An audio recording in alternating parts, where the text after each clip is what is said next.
Estimados amigos, estos diálogos fiscales, lo actual y relevante al mundo tributario. Hoy vamos a platicar de las reformas fiscales, particularmente las que atañen al Código Fiscal de la Federación. Hay un experto que va a platicar con nosotros de todo esto. Quédese con nosotros.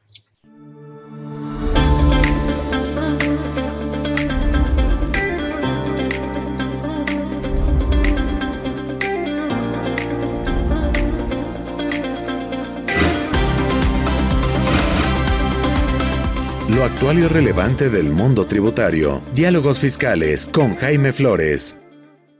Bien, pues como comentamos en la introducción de este programa, hoy vamos a platicar de reformas fiscales, de este grado de fiscalización que cada vez aumenta más por parte de las autoridades y que, bueno, finalmente nos hace o nos genera la obligación de tener mucho más cuidado en la forma en que establecemos las relaciones con el fisco. Hoy, como siempre, nos acompaña un experto en estos temas. El día de hoy me congratulo en recibir nuevamente al maestro Antonio Monreal Luna, a quien le agradezco que acepte esta invitación nuevamente. Gracias, Antonio, por estar con nosotros nuevamente. El agradecido soy yo, doctor. Muchas gracias. Mucho gusto en saludarte. Gracias, pues siempre que hay reformas, siempre que hay movimientos al Código Fiscal de la Federación, una referencia obligada es tu opinión. Y bueno, pues en esta ocasión me gustaría que nos platicaras, porque pues hemos escuchado en distintos foros que la fiscalización, y no es algo nuevo, se viene cerrando cada vez más alrededor de los contribuyentes, y en esta ocasión nuestra reforma para 2022, o por lo menos la iniciativa que se plantea al respecto, no es la excepción.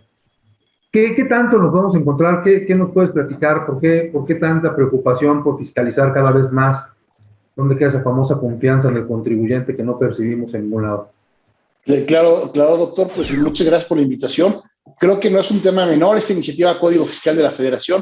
Se han contado hasta 100 artículos a modificarse, pero hay partes muy relevantes en las que debemos de poner atención, contribuyentes, asesores fiscales, abogados, contadores, porque de aprobarse, y al parecer pues, se va a aprobar casi en sus términos, trae nuevos procedimientos y fortalece algunos ya existentes para efectos de apretar más al contribuyente, al que siempre está tratando de cumplir o aparentemente tratando de cumplir. Estas nuevas facultades que está dando la autoridad, pues creo yo que en algunos casos, opinión académica muy personal, pueden también tener un tema de constitucionalidad, y ahorita las vamos a ir platicando poco a poco. Pero antes, como tú bien lo decías, pues aquí, y lo hemos platicado en otros programas contigo, doctor, no hay que establecer nuevos impuestos. Bueno, hay modificaciones a las leyes sustantivas, de eso no nos ocuparemos el día de hoy, sino con estos procedimientos que tiene la autoridad entre gestión y comprobación, porque involucra a ambos en este tipo desde otra vez el tema de ayudar a cumplir al contribuyente, cancelación de certificado, restricción, facultades.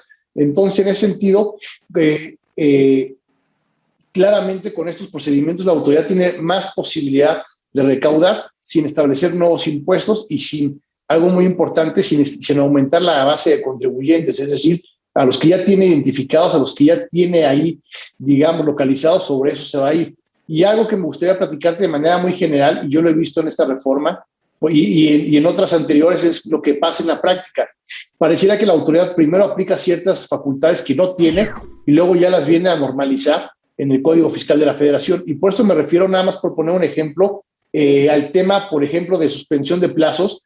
Recordemos, y por ahí empiezo, si me lo permites, doctor, recordemos que el año pasado la emergencia sanitaria sigue vigente, quién sabe cuándo vaya a acabar, y en el mes de mayo del año pasado se suspendieron los plazos, entre otros, para las facultades de comprobación, y ahora viene un artículo 12, hay una reforma del artículo 12 para decir que se pueden suspender los plazos por las causas que fueron suspendidos el año pasado. Entonces, esto nos lleva a preguntar, ¿la autoridad, el Servicio de Administración Tributaria, podía suspender los plazos en mayo del año pasado si no tenía una facultad expresa? Y es lo que se está alegando ahorita en los tribunales. Entonces, esto es un ejemplo de que se puedan suspender plazos por caso fortuito, por fuerza mayor, pero entonces aquí el punto es, y de verdad que lo vemos en la práctica, parece que primero la autoridad ejercita la facultad y luego se la da el legislador. Y lo vamos a ver en la medida en que charlemos con otros casos, pero este es el primer punto. Se habilita a la autoridad para suspender plazos por causa fortuito, por fuerza mayor. Creo que está bien, las condiciones han cambiado, pero la interrogante es, ¿qué va a pasar con todos esos asuntos que se excedieron de los plazos, hablando de facultades de comprobación, y que aparentemente la autoridad no tenía facultades? Entonces es algo muy importante, más allá de acreditar la causa de fuerza mayor, el caso fortuito, creemos que son temas que tienen que irse estableciendo a través de los tribunales, y seguramente por los tiempos, doctor, ya tú también los habrás visto, ya están las liquidaciones en tribunales respecto a esos procedimientos de comprobación que se extendieron y que aparentemente la suspensión del 12 de mayo del 2020, me parece, fue totalmente ilegal. Entonces, este es el primer paso. Se habilita la autoridad para suspender plazos por causa fortuita, por fuerza mayor, pero bueno, en la práctica ya lo veníamos pasando y la publicación anticipada del año pasado ese es el punto.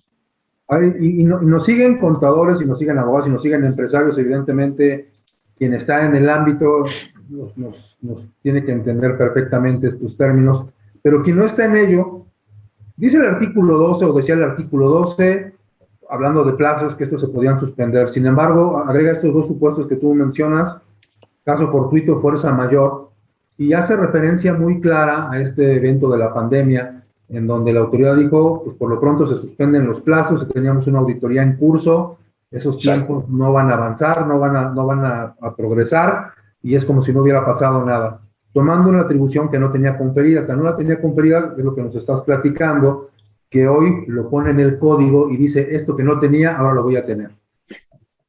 ¿Qué pasaría con un contribuyente? ¿Qué le recomendarías tú a un contribuyente que está en el evento, que un ejercicio de facultades de comprobación se excedió en términos, ya había vencido, pero por esta suspensión que se da, pues se terminó como si aparentemente hubiera ocurrido en tiempo y forma, y hay un crédito fiscal que dices ahora se impugna o ahora se podría impugnar? ¿Cómo se dan estos eventos? ¿Cómo están ocurriendo estos eventos? ¿Qué tanto te los has encontrado en la práctica? Claro, pues fíjate que por lo menos 3, 4 casos ya he visto que, bueno, nada más recordándole a nuestros amigos que los procedimientos de comprobación deben durar por regla general 12 meses, revisión de gabinete, visita domiciliaria, y que hay ciertos supuestos en donde efectivamente se pueden suspender ese plazo. Pero lo que comentamos ahora es con la pandemia, creo que me parece que serán 26 días hábiles los que la autoridad suspendió para efectos de poder concluir sus procedimientos de comprobación. Entonces ya hemos tenido ahora en la práctica revisiones que en la práctica implicaron 13 meses y que a parecer pues serían totalmente ilegales. Y yo hablo de un tema yo no hablo si el contribuyente debe o no debe, sino un tema de debido proceso. Si el código establece un plazo muy perentorio para efectos de que la autoridad termine en tiempo y forma sus facultades de comprobación, con esta ampliación o suspensión del plazo que se dio la autoridad el año pasado, pues implicó en los hechos que técnicamente la autoridad se excedió en los propios plazos que tenía para culminar. ¿Qué es lo que se le puede recomendar a los contribuyentes? Que si se sienten agraviados por esta atribución, más allá de que haya otros argumentos, sino simplemente de que no había una competencia expresa para suspender dentro del 12 de código, estos plazos pueden irse a los medios de defensa y alegar claramente que las autoridades se excedieron en los plazos que tenían, para suspender, para concluir los procedimientos de comprobación. Y eso hace por disposición del propio código. Sobre todo por el resultado esperado, me gustaría que nos platicaste de forma más amplia. Vamos a hacer un corte, si te parece, y regresamos para seguir platicando de esta suspensión, de estos nuevos esquemas o estas nuevas causas de suspensión de los plazos para el ejercicio de facultades. Estamos en Diálogos Fiscales, no se vayan. Diálogos Fiscales. Continuamos.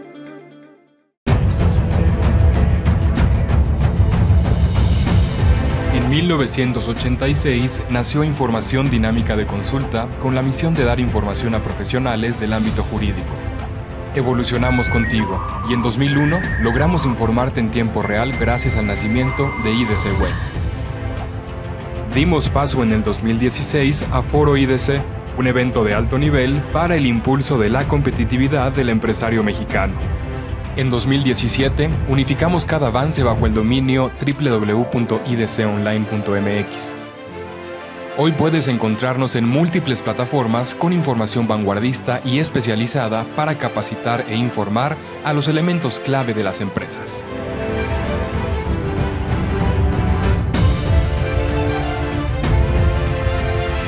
A 35 años de nuestro nacimiento, ha sido un honor acompañar tu labor de llevar a México al futuro.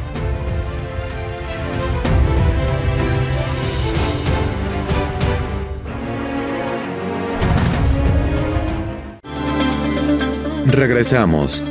Diálogos Fiscales.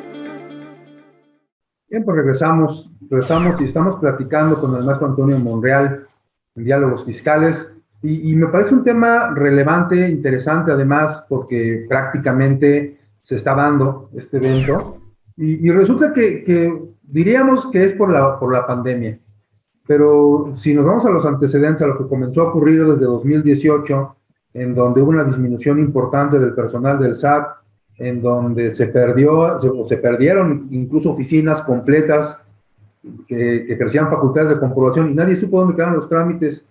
Y esto, sí, más la pandemia, evidentemente pudo haber influido para que la autoridad no terminara sus procedimientos en los tiempos que tenía permitidos. Fue realmente eso, la pandemia, que evitó que terminaran los procedimientos. Hay una combinación de conceptos, se tomaron atribuciones que no les correspondían y finalmente, ¿cuál sería en una controversia judicial el resultado esperado que debiera tener el contribuyente por un exceso de atribuciones ejercidas por parte de la autoridad?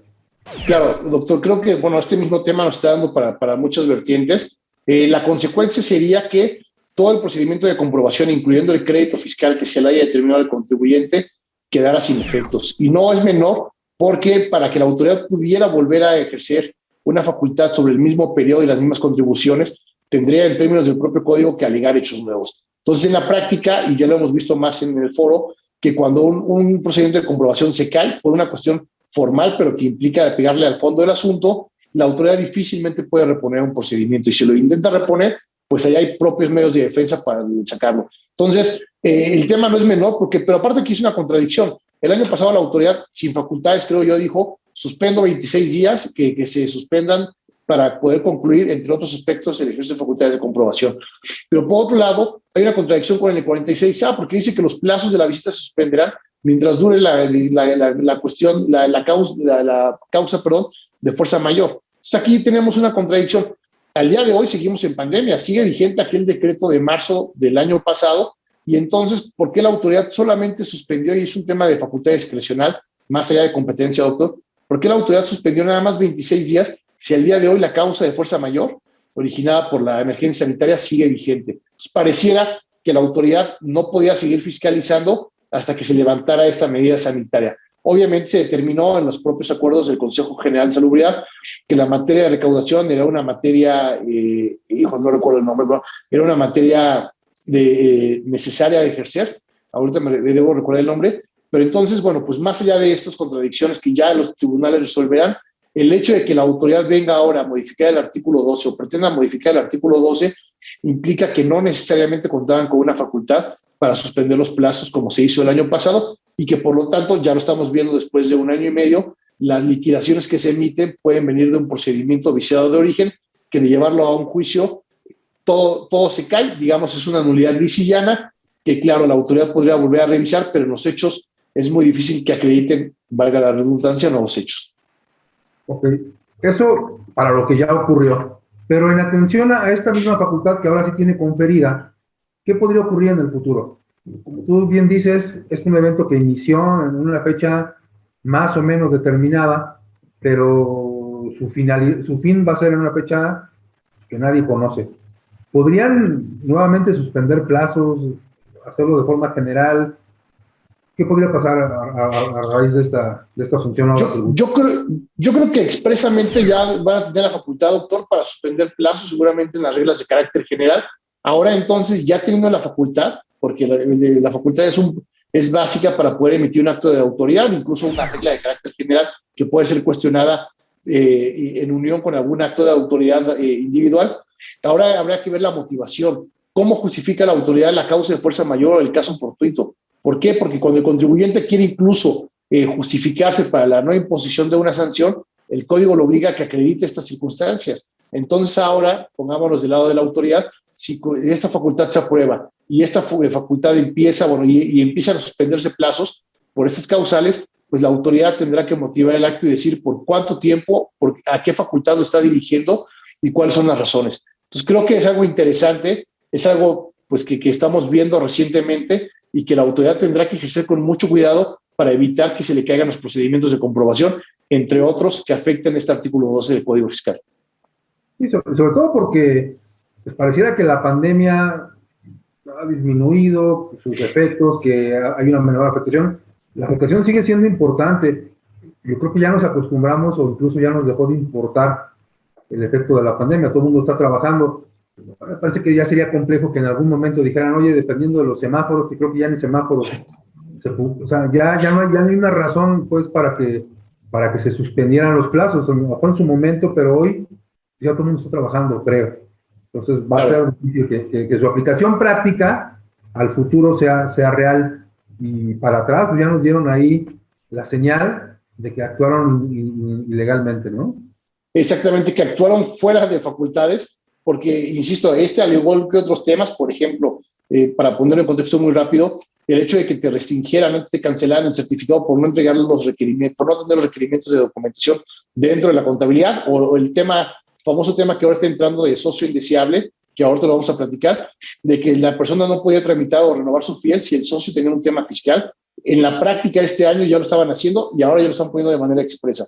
Entonces creo que aquí tenemos una mala práctica administrativa que es primero ejercer alguna atribución que no esté expresa. Hay que recordar que el principio de legalidad, y no me refiero al tema de legalidad tributaria, sino al principio de legalidad que establece el 16 constitucional, las autoridades solamente pueden hacer lo que expresamente establece la ley, y como este y como otros casos, muchas veces se salen de la ley y ejercen la facultad. Aquí, bajo el tema de presunción de legalidad de los actos, es si el contribuyente no se defiende, no lo hace en tiempo, no lo hace bien, por más ilegal que sea el acto, va a quedar firme, va a quedar subsistente y por la propia naturaleza del acto administrativo lo podrá ejecutar. Entonces yo creo que la autoridad tiene unas muy malas prácticas y las está llevando a cabo para quien se defienda bien y quien no se defienda, pues ya fueron asuntos que consideraron para recaudación.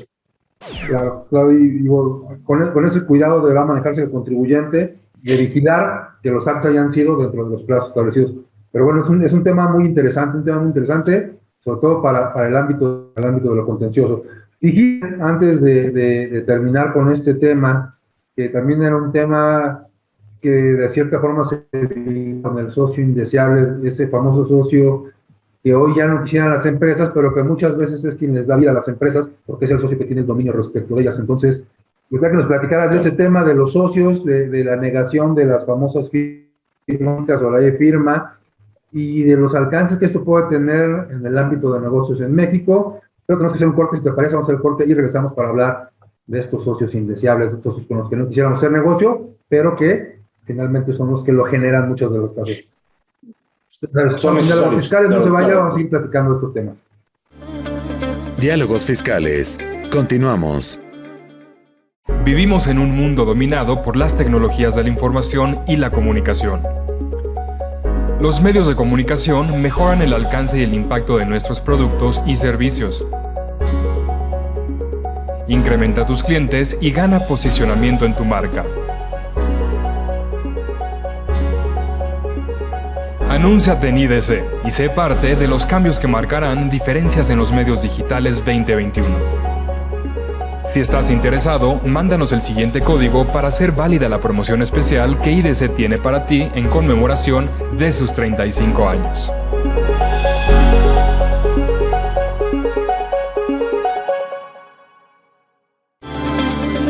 Regresamos. Diálogos fiscales. Bien, pues regresamos, estamos platicando de las reformas al Código Fiscal de la Federación, de la expectativa de reformas, y es un tema que se ha discutido en muchos foros. Platicamos o no platicamos de reformas que ya están ahí, pero que además sabemos que muy seguramente van a pasar. Creo que hay que empezar a trabajar. Sí, evidentemente habrá cambios, pero hay que empezar a trabajar ya con lo que conocemos, porque pues estos cambios implica tomar providencias en las empresas. Y antes de irnos al corte, nos platicabas, Toño, de esta posibilidad o de esta posibilidad de que nos nieguen la firma electrónica como consecuencia de tener un socio que tenga algún tipo de problemas, 69B, créditos incumplidos, pérdidas fiscales indebidamente transmitidas. ¿Qué socios son los que nos pueden generar problemas y por qué? Exacto, doctor, y es un poco lo que platicábamos de que yo ya lo viví en la práctica este año sin que la norma expresa esté ahí, y es aquí el socio que tenga efectivamente el control de la administración, no es cualquier tipo de socio, o también lo dice la propuesta, que vaya a solicitar el trámite, y si este socio, persona física, que integra a la persona moral, como tú bien lo decías, tiene un tema pues de 69 de código, que son varios supuestos por los cuales puede ser publicado, de 69B, que sería un tema mucho más fuerte, que sería considerado un socio facturero, por así llamarlo, o de la transmisión indebida de pérdidas, pues puede implicar que la persona moral de la que es integrante y tiene el efectivo control de la administración, y para entender ese término hay que remitirnos al 26 del Código Fiscal de la Federación. Entonces el código dice la posibilidad de que se le niegue la firma electrónica y el certificado de sello digital. como medida de presión lo está interponiendo la autoridad, insisto, por lo menos este año, ya lejos de la reforma que ahora está en el Congreso, ya lo venían haciendo, y era un tema de sistema. Yo platicaba con la gente del chat y decía, oye, pero dime el fundamento, y me decían, no hay fundamento. El sistema, si el socio tiene un problema, no me deja seguir con el trámite de la persona moral. Entonces, creo yo, y hablábamos del tema del artículo 12 en los segmentos pasados del contencioso, yo creo que hasta puede ser un tema de constitucionalidad. Yo lo veo a la luz o con base en el 22 de la Constitución de que las penas no son trascendentes. Si el socio tiene un problema como persona física, el socio es el que debería asumir las consecuencias. Y si bien las personas morales son una entelequia, en la realidad no existen, jurídicamente son una ficción, pues son una persona distinta, la del socio tiene una personalidad distinta. De hecho, para eso lo son.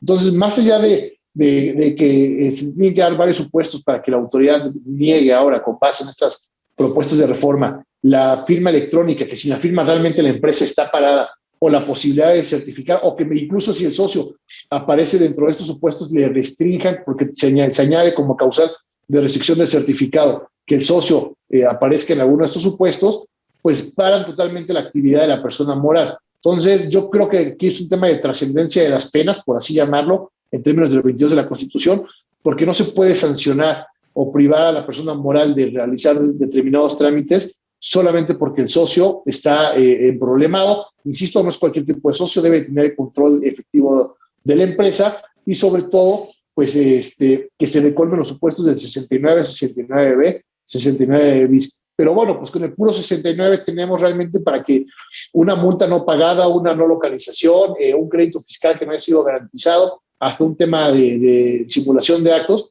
pues la empresa prácticamente se puede problemar.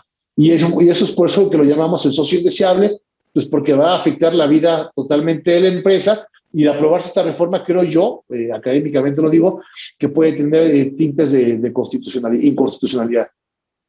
Sí, por supuesto, el problema es efectivamente que ya en la práctica tener un socio así pues ya no es tan sencillo como quítalo y darle el dominio a otra persona, no es tanto así.